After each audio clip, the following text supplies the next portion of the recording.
William, kapit lang, ito na po yung gamot, dala ko na. Mag-iingat ka dyan, no? O ay papunta na dyan, parang may masama. Ano kayo lasa nito mga tol, hindi ko tinikman, pero ano kayo lasa? Makula yung ano niya, tulad. Kuhan na siya, lapot mga tol. Panginoon ko pong banal, salamat at tinulungan mo po ako. Nirespeto ko po ang pangalan mo, Panginoon. Pinakatakutan ko po. Ikaw lang po ang magdesisyon kung ano man ang mangyari. Patay kang bayo. Tol. Mapagpalang araw po. Ayun mga tol, pabalik na po ako mga tol. Dala ko na po yung, medyo naliligaw ako ba. Dala ko na po yung gamot mga tol. Na duga. Natagalan ako dun sa ano mga tol.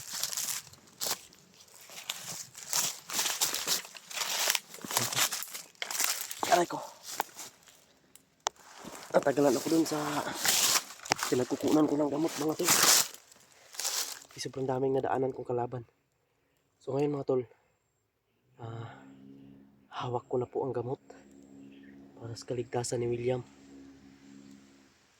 Anong oras na? Ito na po. Kagabi pa ako naglakad mga tol. Ayun. Sobrang daming pinagdaanan ko pero kinaya ko mga tol. So, kahit sobrang gutom na mga tol, talagang walang-wala kaming pagkain mga tol. Kasi nung nag-alay kami mga tol, may pira kami sana noon pero inano namin ng ano, utang pa yung iba noon eh. Kasi mahal yung kilo ng manok. 5 na manok yun. Kaya, ayun. Parang hilo na sa gutom. Okay lang mga tol. Balak ko sanang pagkuha ng gamot ay bababa ako para makabili ako ng ano ng tawag nito, makautang ako ng pagkain, pangbili ng pagkain. Dahil pag ano na namin si William mga tol, si Adrian na naman yung pukusan namin. Hindi kami makapokus kay Adrian eh. Kasi nandito kami kay ano, William, kailangan namin gamutin muna. Dahil nandyan si tatay nakabantay sa kanya. Mga tol, baladala ko po yung gamot. Ayan. Oh, hindi ko po, nilagay ko na lang po sa garapa. Ito po yung sinabi ni tatay. Yung gamot na yan, ingatan mo. Ito mga tol, iingatan ko daw mga tol. Nandito yung sinasabi niyang ano, gamot ng baliti. Dinala ko. Ano, nakikita niyo mga tol, ayan. Gamot ng baliti mga tol. Kaya iniingatan ko talaga mga tol, hindi ko nilagay sa bag, nilagay ko lang sa bulsa ko para mas maingat mga tol. Pahinga muna ako mga tol, kanina pa ako naglakbay. Sobrang ano, kanina pa ako naglakbay dito. Sobrang init, nahihilo ako tol, sobrang init at gutom na ba. William, kapit lang, ito na po yung gamot, dala ko na. Mag-iingat ka dyan, no? O ay papunta na dyan, parang may masama. Ano kayo lasa nito mga tol, hindi ko tinikman, pero ano kayo lasa? Makula yung ano niyo, pula ba? Kuhan lang siya, lapot mga tol. Murag, baga, parang honey ba? Alam niyo yung honey? Parang honey siya. Lapot siya. Pilit natin ipainom kay William kahit sobrang pait. Sobrang pait talaga nito. Yan sabi niyo, sobrang pait daw nito mga tol. Pero kakayanin sana, kakayanin niya para lang sa kaligtasan niya. Para mawala yung demonyo sa katawan ni William na isang maitim na ulap. Nag-alala din ako doon sa kasama namin na si William. Kasi kapag mawala na yung ano tol, mawala na yung pumasok sa kanya, baka anong mangyari. Baka ma-lockdown siya kasi walang kain lang araw na walang kain yun. Hindi kasi binaano yan ng gutom pag may nakapasok pa sa katawan niya. Pero kapag okay na, wala na, diyan na siya mararamdaman niya yung gutom at pagod, sakit sa katawan. Diyan niya na mararamdaman yan. Pero dahil sa gamot na dala ko mga tol, ito mga tol, ito ang gamot para sa hypnotize ni William. Aalis na aalis ang nakapasok sa katawan niya.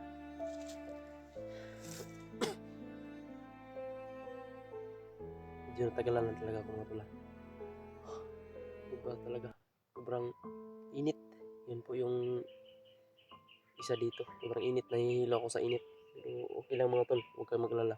Always ako mag-iingat, nagbe-pray po tayo lagi. At saling natin sa ating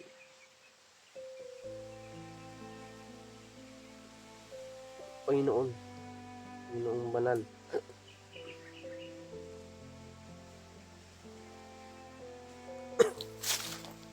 Saan po tayo mga tol? Panginoon ko pong banal, salamat at tinulungan mo po ako. Nirespeto ko po ang pangalan mo, Panginoon. Kinakatakutan ko po. Dahil ikaw lang po ang makadesisyon kung ano man ang mangyari sa aking buhay. Nagpapasalamat ako, Panginoong banal, sa mga blessings na dumating sa buhay ko. Thank you so much. At sa lahat ng mga taong tumulong sa akin, kayo na po, Panginoon ang bahala bumawi sa kabaitan nila na ipinakita nila sa akin. Sa mga nagsishare ng blessing dyan, ng mga kapatid, naway walang sawang papunta ang grasya sa kanilang buhay. Patuloy yung grasya dumating, yung blessing dumating sa kanila. Marami pa silang matutulungan na ibang taong nangangailangan ng tulong. Nagpapasalamat ako sa iyo, Ama kong banal, dahil hinipo mo yung gumamit ka ng tao na para matulungan ako. Kahit sobrang hirap, natutunan kong hindi sumuko dahil alam kong nakatingin ka, Ama, sa paghihirap ko po.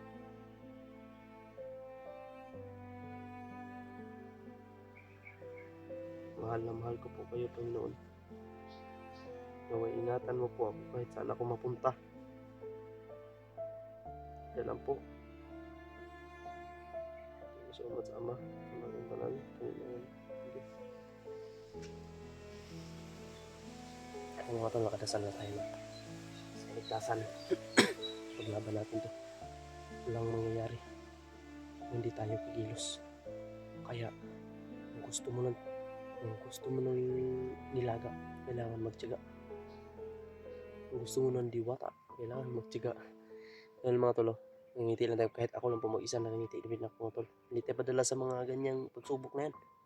Kakayanin natin lahat yan. Salig lang tayo sa itaas.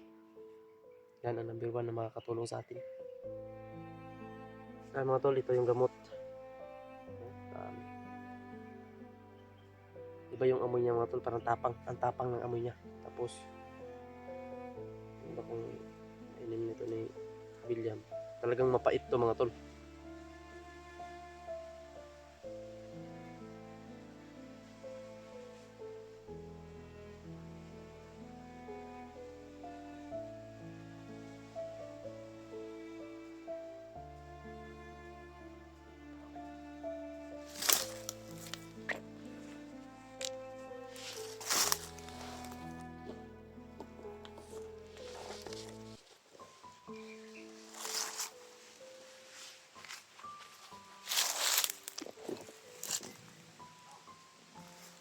Parang may tao mga tol.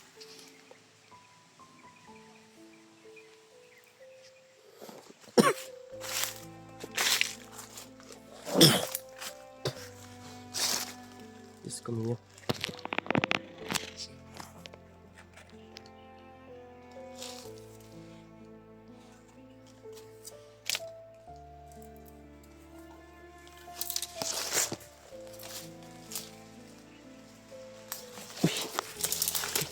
bukas.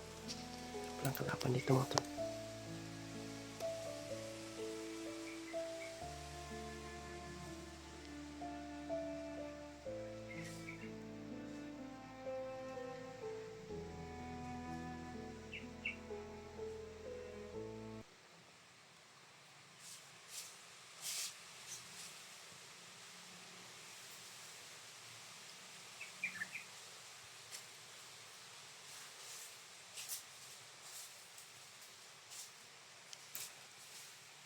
Ayan mga tol. Bumukal yung gamot na pinadala ni yung ginultos natin sa akin yung gamot na dala ko mga tol. Bumubukal. Sobrang init. Ayan o. Ayan mga tol. Ayan.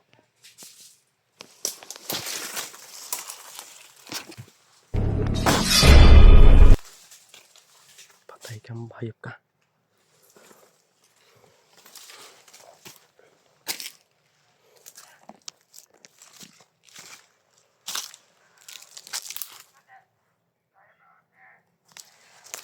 Parang mga tao dyan mga tol.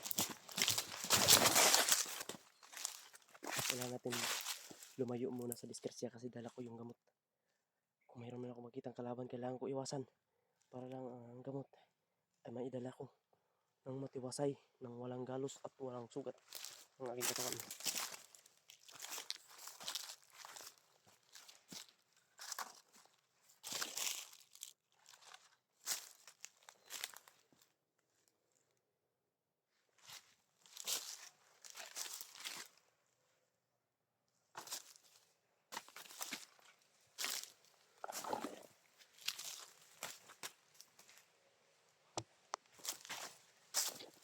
Kailangan ko muna mga tol mag-adjust. Kailangan ko mag-adjust sa mga kalaban natin. Sobrang dami nila.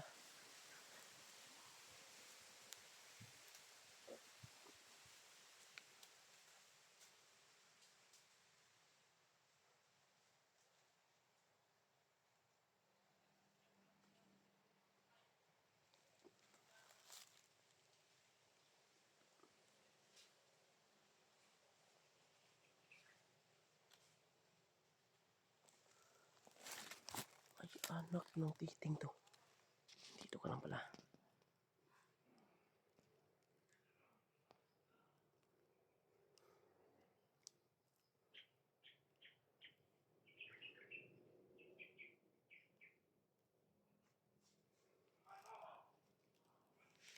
Tara.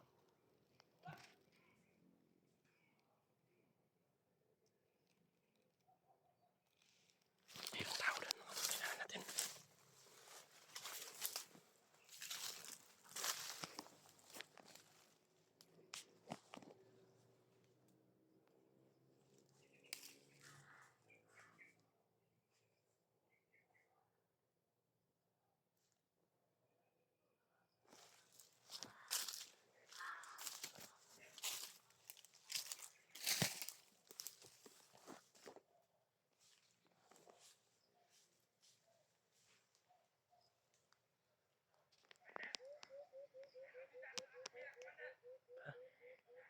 Ang dami nila mga tol.